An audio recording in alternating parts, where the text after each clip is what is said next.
Wis ya. Siap ya. Nanti kita akan belajar gimana caranya memamerkan AI dalam kehidupan sehari-hari.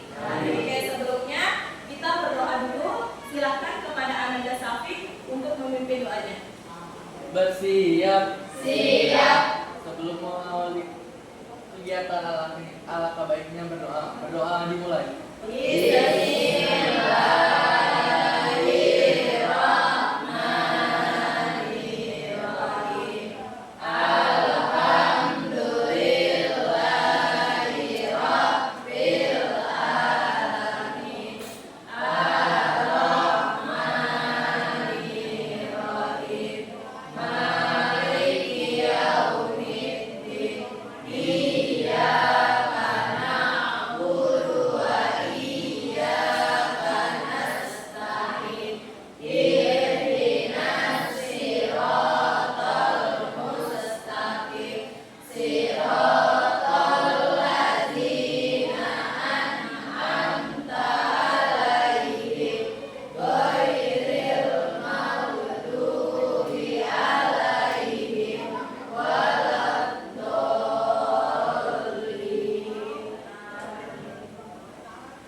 selain bikin konten ya misalkan, ya ternyata AI itu, oh ternyata yang begini itu namanya AI gitu, ya. Kadang kita tidak sadar, oh ternyata kita tuh sebenarnya sudah menggunakan AI setiap hari, ya. Nanti kita jelaskan.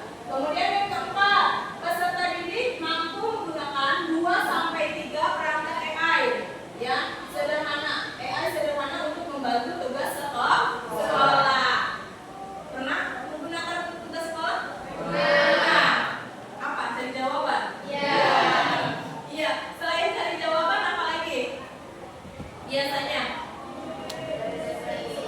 Referensi. Iya, referensi ya. Boleh ya, referensi ya. Kemudian mengecek kehamilan apa namanya? USG. Itu harus dibelah dulu nggak perutnya? Enggak ya. Tapi bisa dideteksi ya?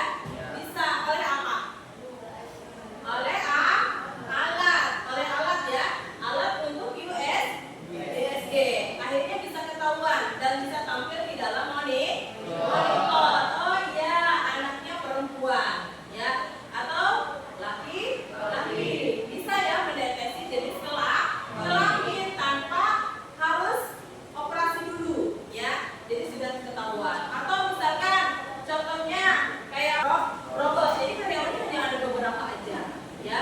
Jadi itu bisa memproduksi, disetting untuk memproduksi, contohnya memproduksi botol Yakult, ya. Itu bisa dia disetting. Misalkan Yakultnya disetting sehari bisa menghasilkan 1000 botol. Nah, itu, ya. Jadi itu seperti itu. Kemudian ada lagi biasanya di budaya untuk digitalisasi seni dan museum virtual. Nah ini pernah nggak kamu melihat ya studio? Kalau sekarang ada kan namanya kayak virtual apa ya? Kita masuk ke ruangan itu, tapi di situ itu kalau misalkan temanya tentang kebun binatang, kita berasa ada di kebun binatang. Iya. Atau kayak kacamata. Ya, ada namanya kacamata virtual ya. Ya, kita pakai, tapi seakan-akan kita berada di alam sana gitu. Artinya di dunianya, di dunia yang ada di virtual itu. Ya, kayak kita lagi main game, misalkan kayak lagi nyetir mobil ya, lagi balapan mobil ya, atau misalkan sedang berpetualang di gunung misalkan atau di hutan. Nah, itu jadi seolah-olah kita tuh ada di dunia itu, di dalam virtual. Nah, itu seperti itu. Ya, bisa juga. Kemudian, next, ada pertanyaan dari sini? Gak ada. Oke, next ya. Kita next. Oke. Banyak profesi lahir di bidang ini seperti data science, ya. Seperti data science. Kemudian machine learning engineer.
buat berarti gambar ya, gambar yang ada di AI. Tapi nanti ya kita buat ini animasi.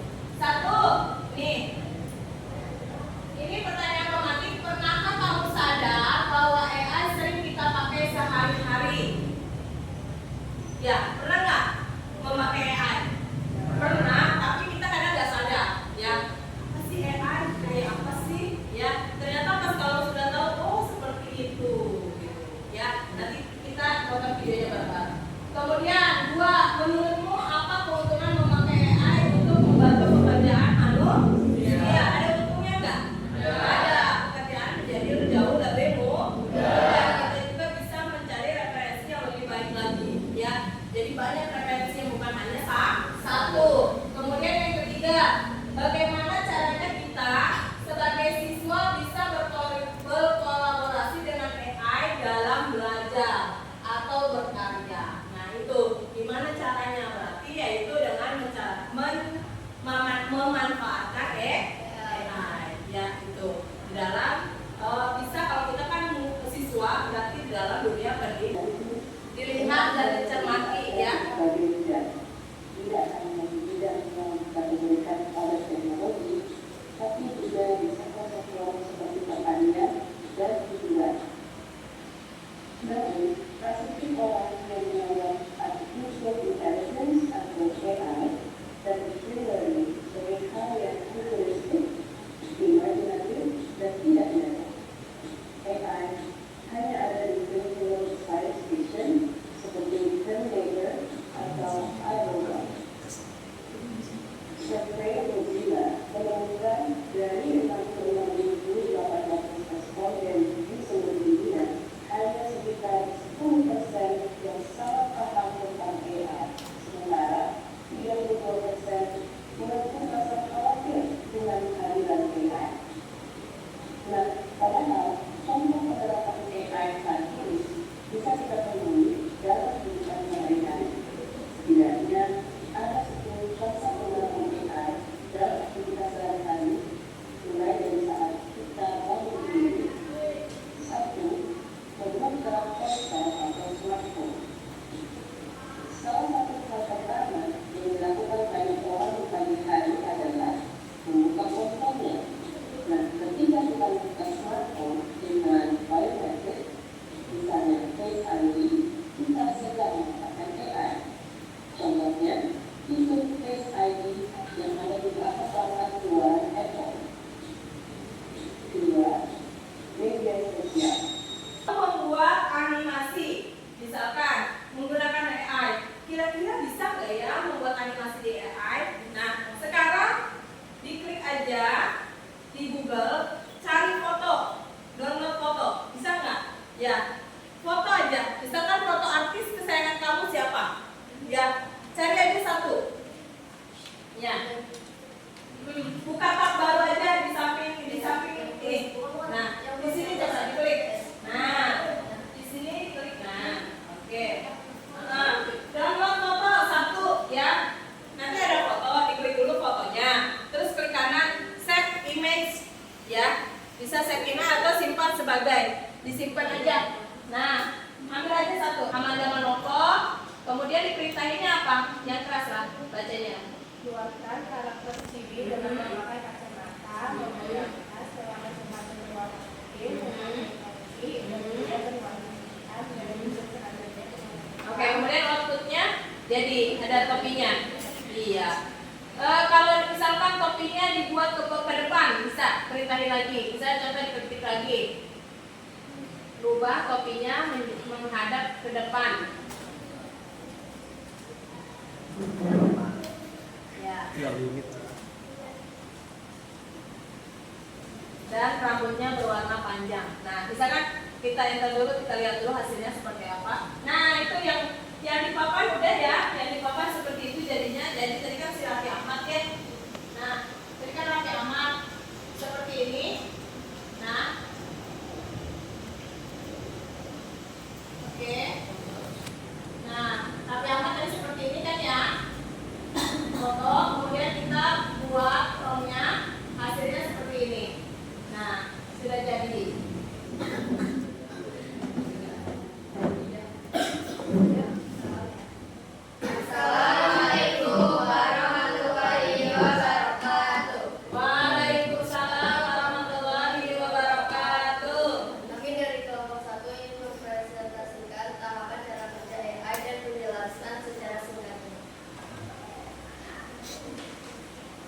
data akan dibacakan oleh Desi.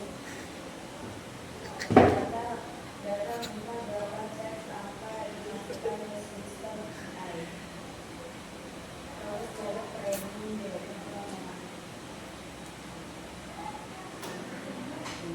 Data dibersihkan dan dipersiapkan untuk pelatihan, misalnya menghapus data yang tidak relevan. Output akan dibacakan oleh Desa.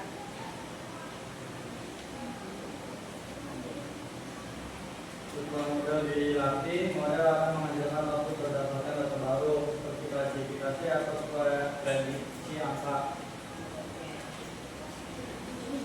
Cukup sekian dari kelompok 1. Wassalamualaikum warahmatullahi wabarakatuh. Waalaikumsalam warahmatullahi wabarakatuh. Blok. Blok pilih ya. Blok pilih. Game. Ya. Blok pilih. Game. Silakan. Nggak ada. Berarti jawabannya apa? 0. Bener nggak?